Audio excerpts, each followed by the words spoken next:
사태가 장기화되면서 사람들이 피로감에 찌든 나머지 심리적인 고통, 불안, 초조, 이러한 감정의 고통을 호소하는 가운데 있습니다.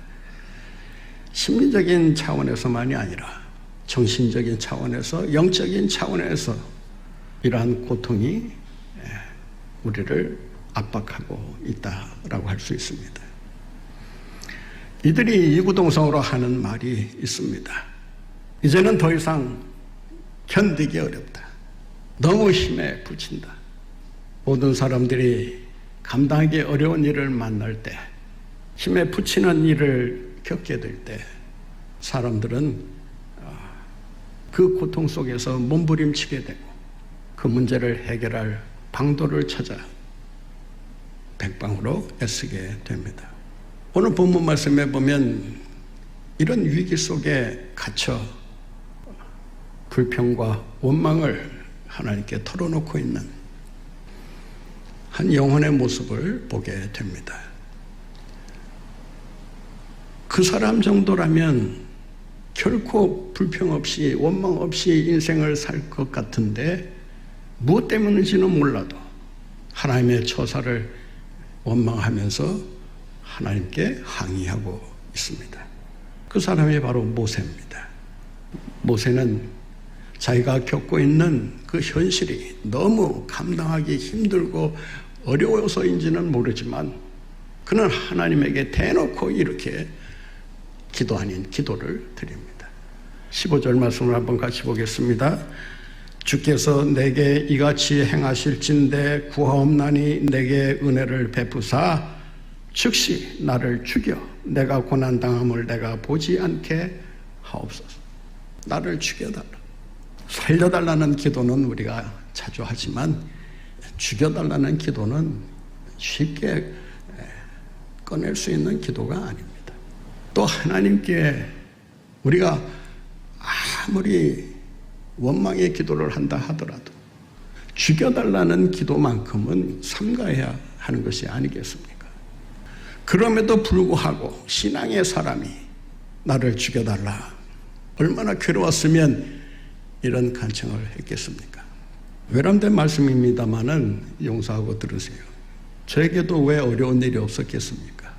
아무리 힘들고 고되고 고통스러운 일이 생겨도 나를 죽여달라는 기도는 한 번도 한 적이 없습니다. 왜냐하면 그 상황을 이끌어 가실 주님이 나와 함께 하시고 나의 앞길을 인도하시기 때문이라고 할 수 있습니다. 앞이 막막한 상황 속에서 갓길을 찾지 못하 헤매일 때, 감당할 수 없는 일을 만날 때 우리는 힘에 부쳐 실망과 좌절에 빠지게 됩니다. 왜 내 인생이 이렇게 고달파야 하는가? 왜 나는 이토록 다른 사람이 겪지 않아도 될 고통을 겪으며 살아야 되는가? 사람들이 힘에 부칠 때 보여주는 행동이 있습니다. 자기 연민입니다. 자기 연민이란 말 그대로 자기를 불쌍히 여기는 것입니다. 자기를 가련한 사람으로 생각하는 것입니다. 자기야말로 이 세상에서 가장 큰 고통을 당하고 있다고 생각하고 사는 사람입니다. 그래야만 자기가 위로를 받을 수 있기 때문에 어려운 일이 생길수록 자기 연민에 빠져들게 됩니다. 자기 연민에 사로잡히는 사람들이 나타내는 세 가지 F 현상이 있습니다. 첫 번째 F가 fight입니다. 자기 연민을 하다 보면 자기 신세를 한탄하게 되고 그렇게 살아가는 자기 자신이 못마땅해서 자기 자신을 향해 비난의 화살을 퍼붓기 시작합니다. 자기를 향해 공격한다는 것입니다. 자기 연민이 어느 정도 선에서 끝나면 그것이 자기의 삶의 유익이 될 수 있어요. 그 어려운 상황을 헤쳐나갈 수 있는 하나의 방법이 될 수 있다면 그 말이에요. 그런데 그 자기 연민이 도를 넘게 되면 자학으로 변합니다. 오죽 못났으면 그렇게 살아냐? 자기 자신을 향하여 공격하는 한 그 사람은 결코 자기 연민의 굴레에서 벗어날 수가 없습니다. 두 번째 F가 flight입니다. 날아가는 것입니다. 도피하는 것입니다. 도망가는 것입니다. 현실이 힘들고 어렵기 때문에 그 상황을 모면하기 위해서 도피라고 하는 선택을 하게 됩니다. 모세 역시도 그 상황을 피하고 싶은 그런 간절한 마음이 있었을 것입니다. 그랬기에 그는 계속해서 나는 내게 나를이라는 1인칭을 사용하면서 모든 시선을 자기에게로 집중시키고 있습니다. 본문에 보면 나를, 나에게, 나의 이런 나를 가리키는 1인칭 대명사가 몇 번 나오는지 아십니까? 여러분 집에 가서 한번 자세히 세어보세요. 13번 가까이 나옵니다.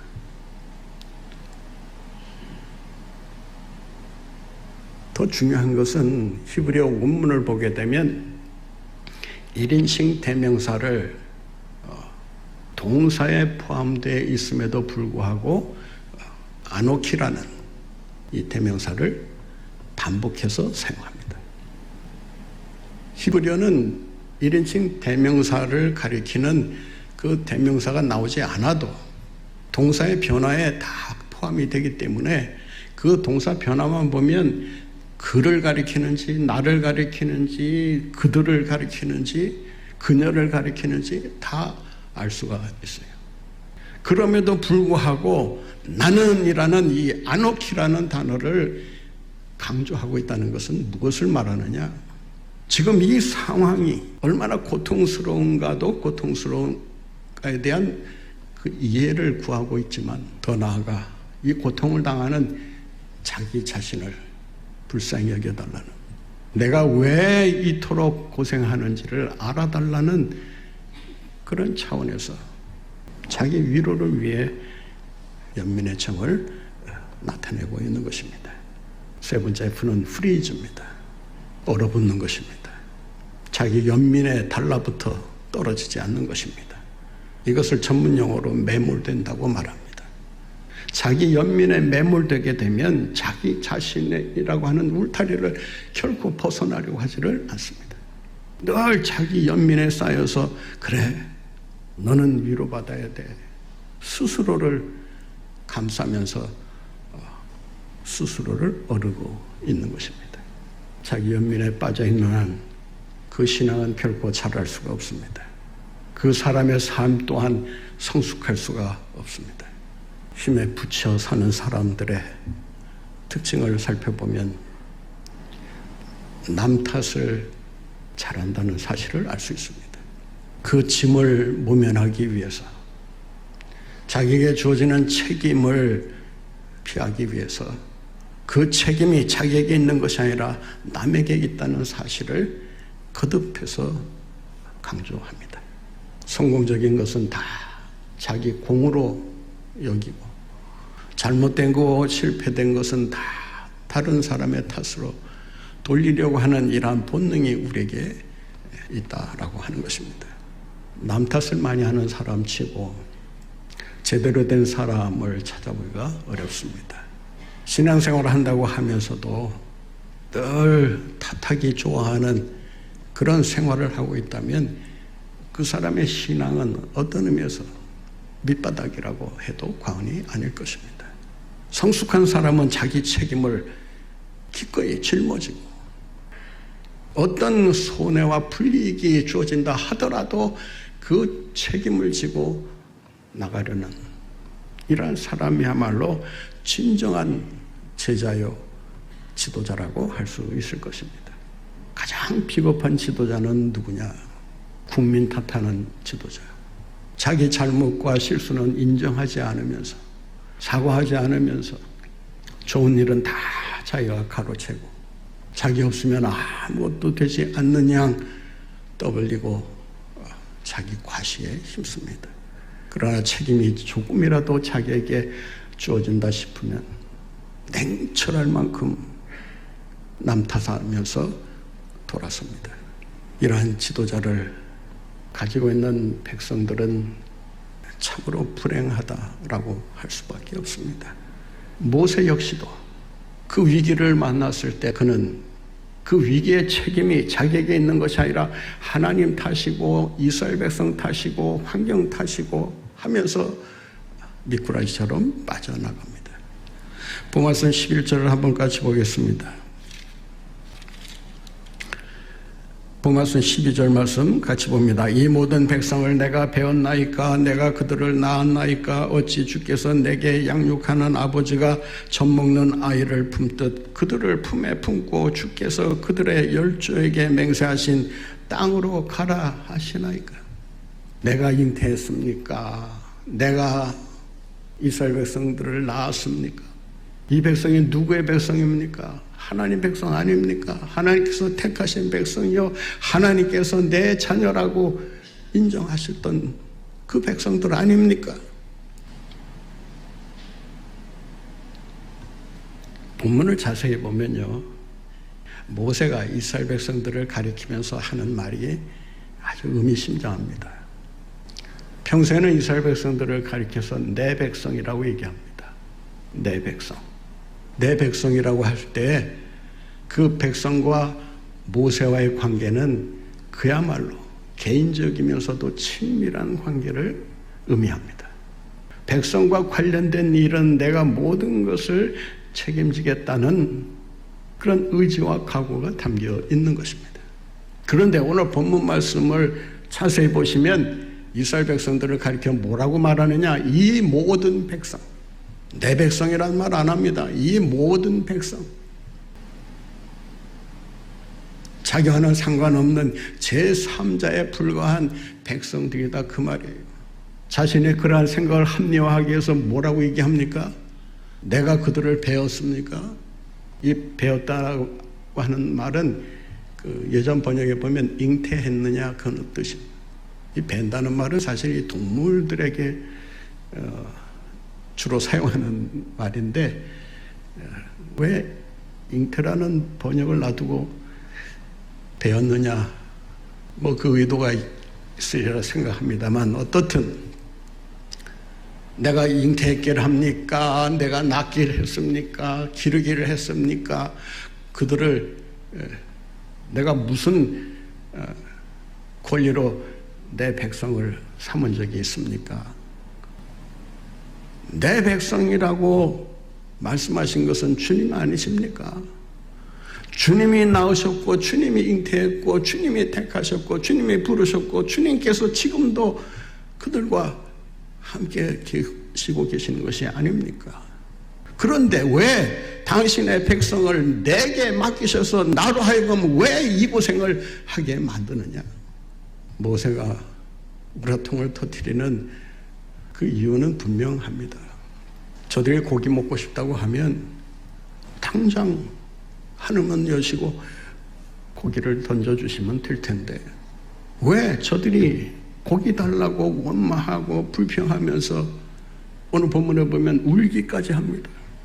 모세에게 매달려서 제발 고기 좀 먹게 해달라고 강청을 하고 있는 것을 볼 수 있습니다.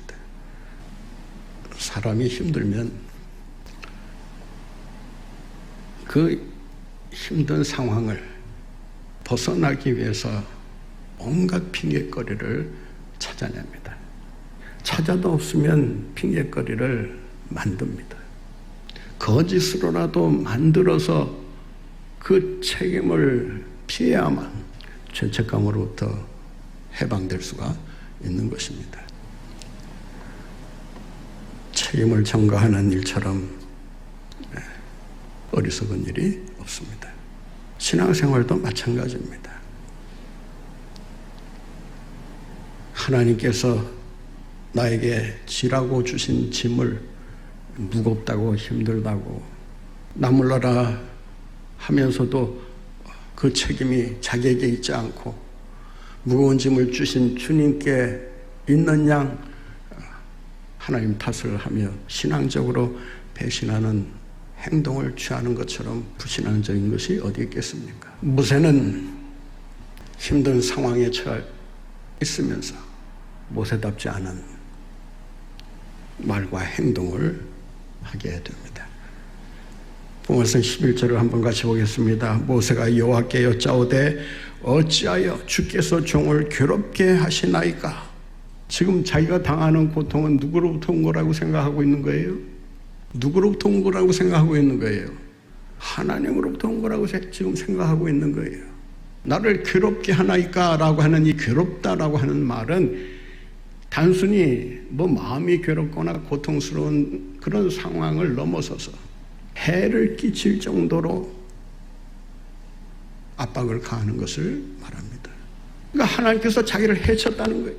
그렇지 않고서야 하나님이 왜 나를 이 지경으로 몰아넣느냐고 하는 원망이 여기에 담겨 있는 것입니다.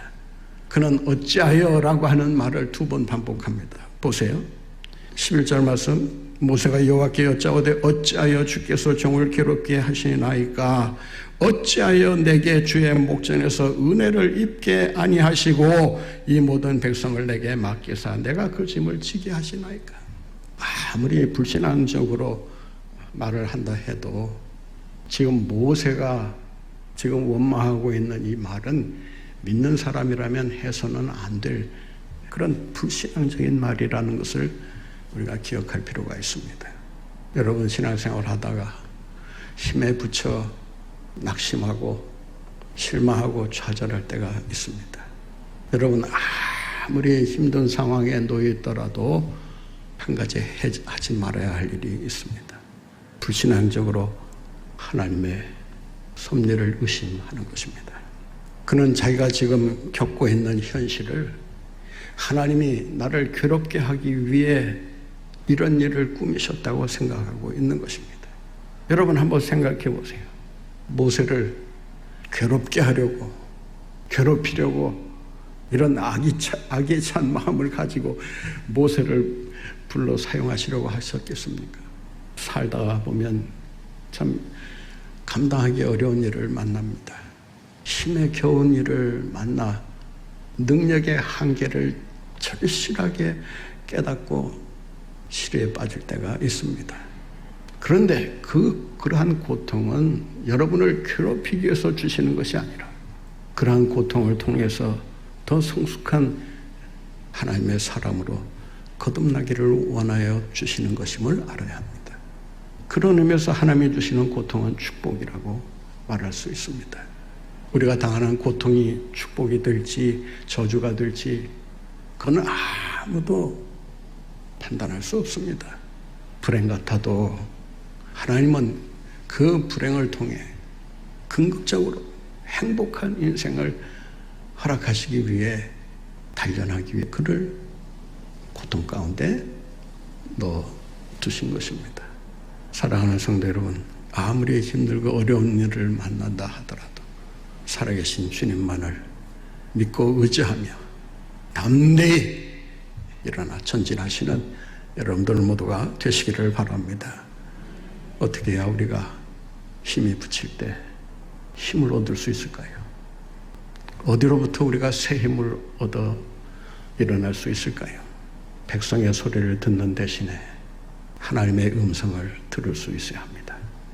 여러분 코로나 상황 속에서 정말 우리가 힘겹게 하루하루를 인내하며 기도하며 버티며 나아갑니다.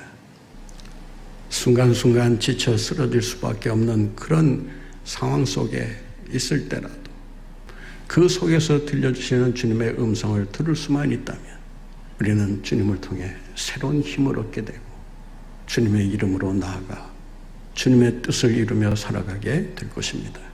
사랑하는 성도 여러분, 코로나로 힘겨우십니까? 힘에 부치십니까?